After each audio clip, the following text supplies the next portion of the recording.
Boas, por si só, o capítulo 8, chamado Por que non o fala ninguén, do libro de Manuel Núñez Ingala, en galego, por que non, contra os prexuízos e as simplificacións sobre a lingua galega, xa fai con que valla a pena comprar este libro cheo de argumentos inxeniosos a favor do uso do galego. O tal capítulo 8, por exemplo, mostra de forma moito suxestiva como nun determinado momento da vida, nomeadamente a adolescencia, falar galego pode non só non ser o problema, como tamén a solución. Porén, debo recoñecer que discordo doutras partes do libro, concretamente co facto de seren tratados como simples preconceitos moitos supostos apresentados como tais ao longo do libro. Hoxe vou explicar por qué en galego de todo o mundo. Non fago máis que atopar xente distinta que a mesma teima que a min.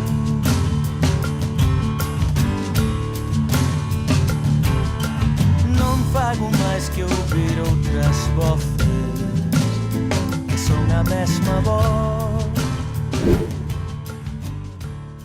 Os preconceitos son ideas preconcebidas sen exame crítico que, na hora de categorizar a realidade, costuman asentar nun erro ou no descoñecimento. Ora ben, non é un termo que se poda usar a torto e a direito. As persoas preocupadas polo futuro do galego, perante a dura realidade que nos circunda, podemos ter a tentazón de acusar os outros de preconceituosos ou simples só por non seguiren as nosas ideas e prácticas lingüísticas.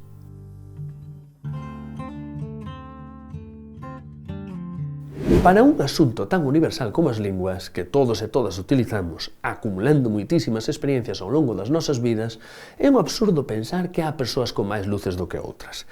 De maneira que tamén é supor demais que as explicacións que as persoas dan para non usaren e até para desvalorizaren o galego sexan por sistema resultado da ignorancia ou da falta de unha avaliación crítica. Este é un preconceito tan grande como os combatidos no libro. Non digo que sexa inútil armármonos de argumentos contra certos ataques ao galego feitos con má fe, mas nós propios recoñecemos frecuentemente as dificultades prácticas de usar o galego, así que é deshonesto categorizar como preconceituosas as explicacións mellor ou peor argumentadas que outras persoas dan ao seu comportamento lingüístico. En vez de ridicularizarmos, caindo en eslogans igualmente simplistas, elas debían servirnos para avaliar críticamente a política lingüística, a actual e a que aínda nunca foi aplicada. Focarei 3 preconceitos denunciados no libro cos principais eslogans utilizados para os anular. Deixando de parte a intención provocadora que pode ter en certos contextos, a afirmación "aprender galego é unha perda de tempo" non vehicula un preconceito.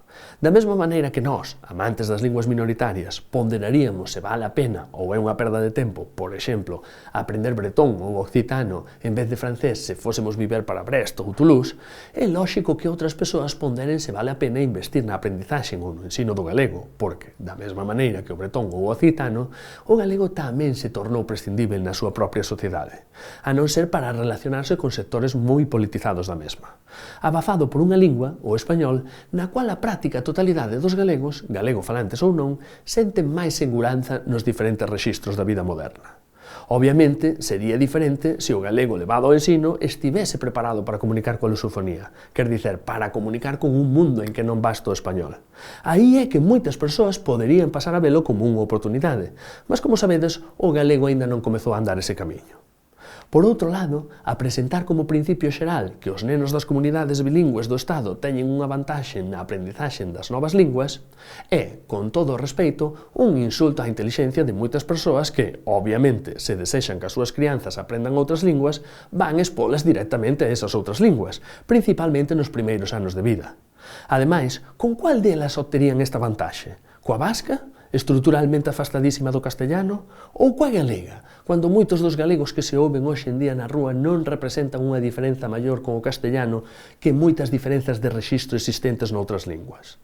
A segunda aseveración, non o damos falado ben, non ten nada de preconceito, e até debe descrever moito ben a realidade cuanto moitos filólogos galegos recoñecemos que hoxe en día xa temos máis dificultade en falar galego con certa cualidade do que o español correcto nos múltiplos contextos comunicativos en que a lingua ten que ser usada. Véxanse estas orazóns. A primeira frase, "Si sales ahora mismo aínda colles a José María", ou "vida a só unha hora no meu traballo", é hoxe non só posíbel, senón anormal nas falas galegas, con erros que serían impensáveis en castellano en palabras tan comuns. "Se sais agora, aún coges el José María". Perante isto, A verdadeira simplificación non será desviar a atención para as diferenzas dialectais ou tratar este fenómeno como o mesmo polo cual quen fala castellano ás veces di raxo ou receso. Non, raxo e receso son dous dos pouquísimos galeguismos que fican nun español da Galiza que avanza a grande velocidade de xerazón para xerazón para a converxencia total con o español de España. Mas dicer, bueno, eu prefiero salir sola un rato antes de cenar, efectivamente é a constatación de que non damos falado o galego ben, que é a forma que teñen as persoas de explicar que o que falan está moi afastado do ideal de corrección que ouven esporádicamente de persoas galeguistas. Taparmos os ollos e tratar esta obviedade como un preconceito non vai axudar. Mais unha vez, esta historia podería comezar a ter un final diferente se o galego que fose levado ao ensino estivese preparado para comunicar coa lusofonía, porque a mesma frase considerada correcta aquí sería posible para comunicar con outros 250 millóns de persoas. E a mellor forma de dar falado o galego ben non é estudar a súa gramática na escola, senón reforzar a comunicación coas variedades saudáveis da lingua. Cuanto á terceira simplificación, o galego é, efectivamente, unha lingua minoritaria.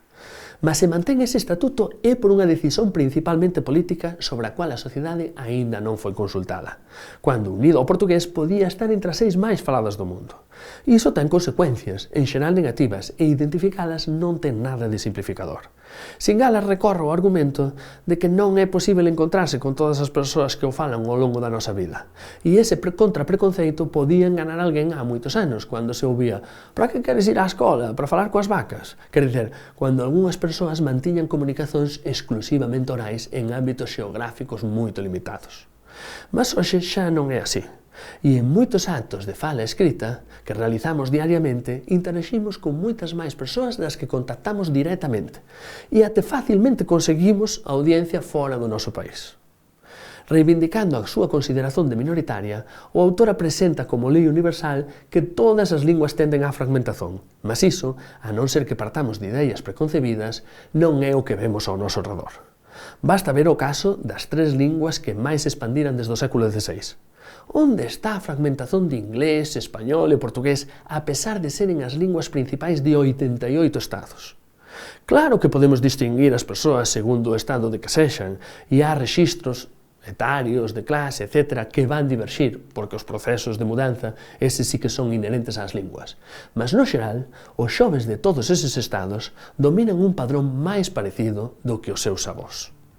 Entre os problemas que o galego ten está o facto de ser prescindível, o facto de non conseguirse transmitirse en grande número de españolismos e o facto de ser cada vez máis minoritario. Pouco gañamos reducindo a preconceitos certas obviedades que debían ser, polo contrario, os faróis de unha política lingüística máis sólida e sensata. Non fago máis que atopar xente distinta que a mesma teima que a min.